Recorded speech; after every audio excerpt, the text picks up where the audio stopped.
પોરબંદરના લોકમેળામાં વિવિધ કેટેગરીના પ્લોટની હરાજી પૂર્ણ થઈ છે। ત્યારે આ લોકમેળાના પ્લોટની હરાજીમાં પોરબંદર મહાનગરપાલિકાને 3.21 કરોડની આવક નોંધાઈ છે। જોકે ગત વર્ષ કરતાં આ વર્ષે આવકમાં વધારો થયો છે, તો નાના વેપારીઓને રાહત દરે પ્લોટની ફાળવણી પણ કરવામાં આવી છે।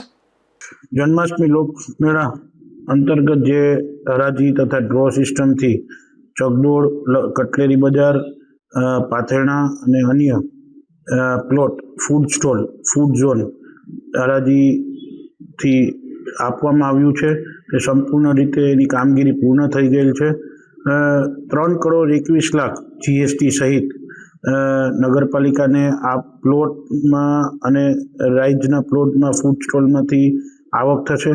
એ આવકમાં જે હરાજીમાં જે ઓપન હરાજી થઈ છે એનો પ્રતિસાદ ખૂબ સારો રહ્યો છે, પણ જે ડ્રો સિસ્ટમથી આપવામાં આવ્યું છે પાથરણાવાળા રેકડી અને અન્ય ધંધાર્થીઓને, તેમાં ગયા વર્ષ કરતાં 50% ફીમાં ઘટાડો કરેલો છે।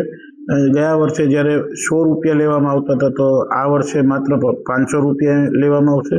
500 રૂપિયા લેશે એટલે 5 દિવસ જો મેળો થશે તો માત્ર 100 રૂપિયા પર ડે એને ચૂકવવાનું નગરપાલિકાને રહેશે અને અન્ય કોઈ પણ જાતની હેરાનગતિ નહીં થાય તેની 100% ખાતરી નગરપાલિકા દ્વારા આપવામાં આવશે।